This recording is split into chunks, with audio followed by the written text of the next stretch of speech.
In this video, we will look at some challenging and interesting problems on conservation of energy. We shall look at both the non-isolated systems for which there is an external force and therefore an external work being done in the system, causing the energy of the system to change. We will also look at isolated systems for which there is no external force and therefore no external work being done on the system, resulting in no change in the energy of the system. Problem 1. A block with mass 2.5 kg is placed against a compressed spring at the bottom of an incline with angle 42 degrees from the horizontal. So this is point A. When the spring is released, it shoots the block up the inclined plane. At point B, which is a distance 5 meters away from point A, the block's speed is 3 meters per second up the plane. The coefficient of kinetic friction between the block and plane is 0.4. Find the initial potential energy of the spring. So as the block goes up the plane, there is no external force acting on this block, making the system an isolated system. So we shall take point A as the initial point and point B as the final point. And since there is no external work, the change in the energy of the system is 0.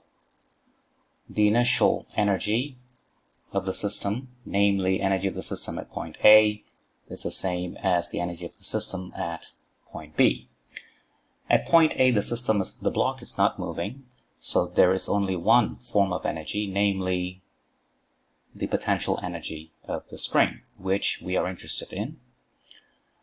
At point B, the block is moving with 3 meters per second, so there is kinetic energy involved. So kinetic energy is given by half times the mass of the block times the square of the speed of the block at point B. To that, we also have to add the potential energy of the system at point B. Now note that this is A, this is B, and this is 5 meters, and this is the 42-degree angle.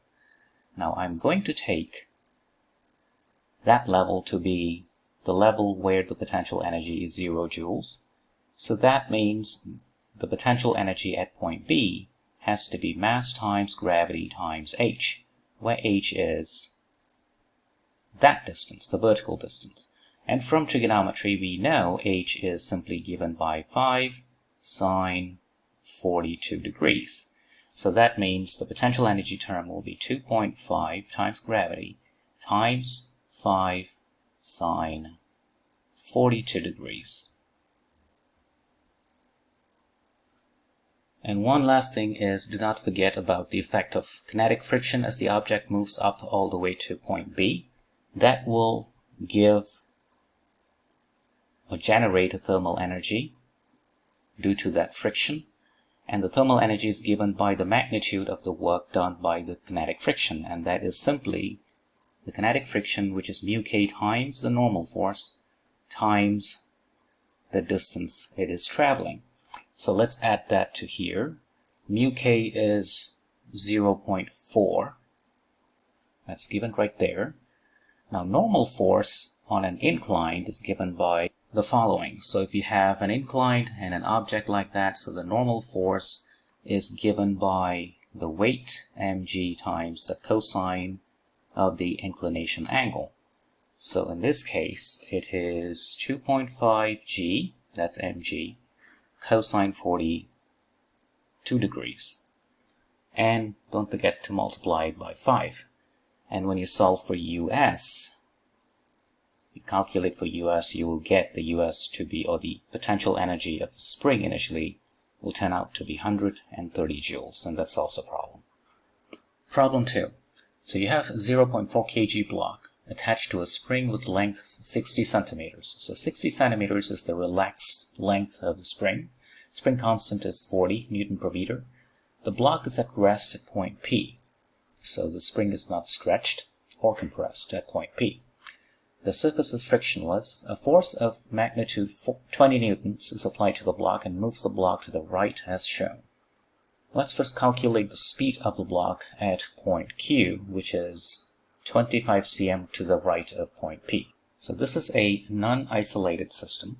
So there is a work done by some external force, and that external force is at 20 newtons. And this external work must change the energy of the system like that. So this is the conservation of energy for a non-isolated system. So let's first calculate the work done by this 20 newtons. So the work done by that 20 Newton force, the external force, is simply the force 20 newtons times the displacement, which is 0.25 meter or 25 cm, and equate that to the change in the energy of the system. So the change in the energy of the system is energy at Q minus energy at P. When the object is at P, it's not moving, and the spring is at relaxed state, so there is no energy at point P. And at point Q, the object is moving at some speed, so the kinetic energy is half times the mass times the speed that we want to determine, speed squared, which this is the kinetic energy at point Q, plus the potential energy of the spring. So at this point Q, the spring is stretched by 25 cm, so that means the elastic potential energy of the spring is half times spring constant 40 times 0.25 squared. And solving for VQ, we get VQ equals 4.33 meter per second. So that is the answer for part A. Part B, if the block is suddenly released, how close does it get to the wall? So now the force 20 newtons will no longer exist. That means the system will become an isolated system. So the change in energy of the system is 0. So what's going to happen? The mass is going to move back to the left all the way here, and it's going to stop right there, compressing the spring by an amount of, let's say, x. So Q will be the initial point, and that will be the final point. So that means your final energy equals the initial energy. So let's calculate both sides. At the final location, the spring is compressed by x meters. So that means the amount of energy that it has is quite simply the elastic potential energy, half times 40, which is the spring constant, times x squared. And we equate that to the initial energy, which means energy it had at point Q. So it had both the spring potential energy, which is half times 40 times the stretch is 25 cm or 0.25 meter squared, plus the kinetic energy that it had, which is half times 0.4 times the speed was 4.33, as we found in part A. Now solving for x, we get x to be 0.5 meter or 50 centimeters.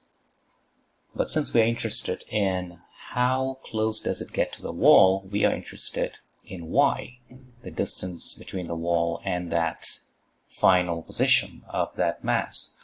So y is quite simply 60 minus 50, which is 10 centimeters. So that solves the problem.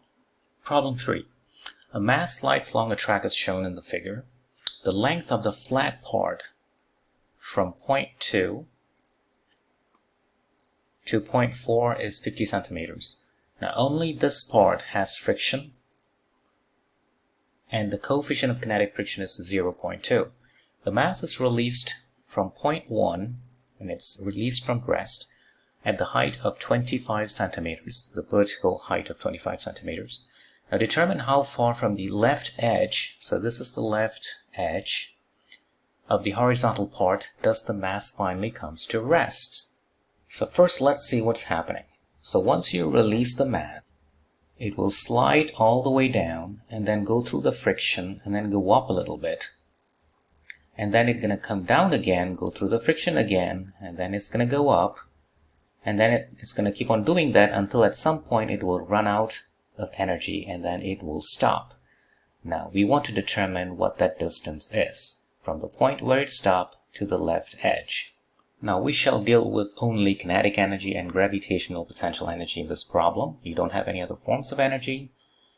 I'm going to take the potential energy at the level of that flat part to be 0 joules. So the system is an isolated system, so that means the energy of the system will not change.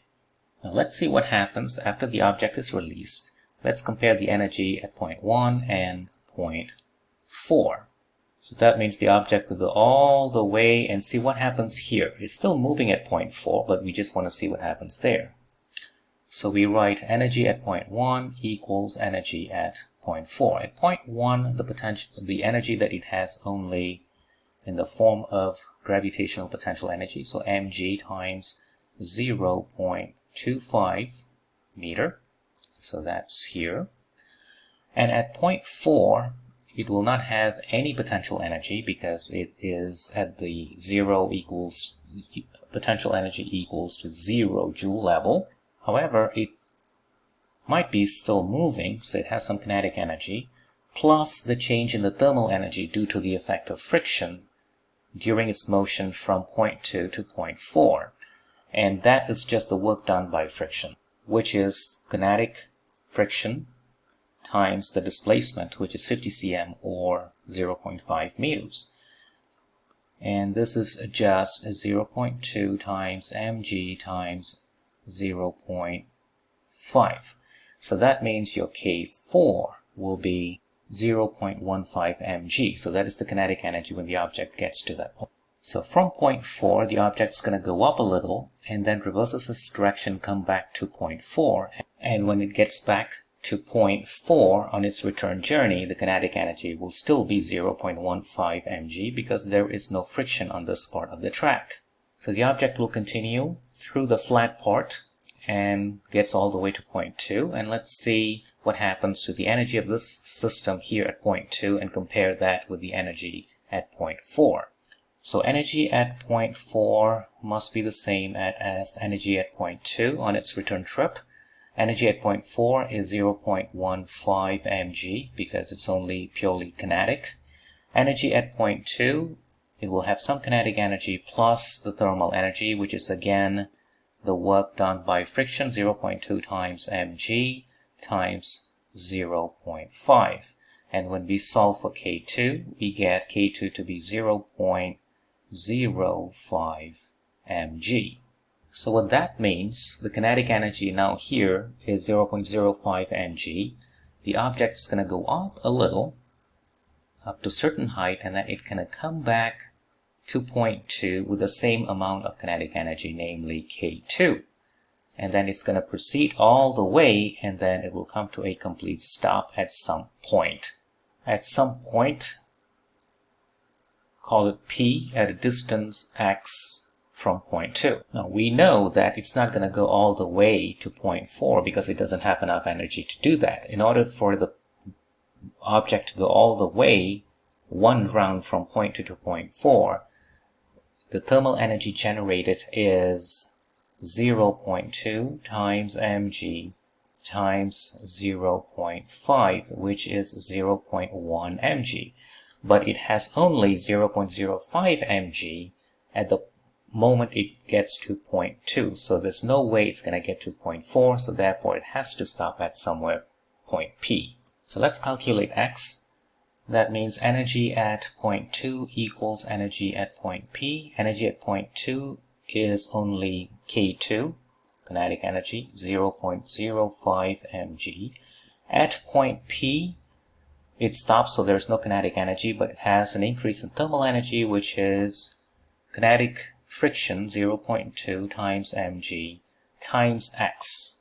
And we can solve the x to be 0.25 meters or 25 centimeter, and that solves the problem. So that is how far from the left edge of the horizontal part the mass finally comes to rest. And that solves the problem. Thank you for watching.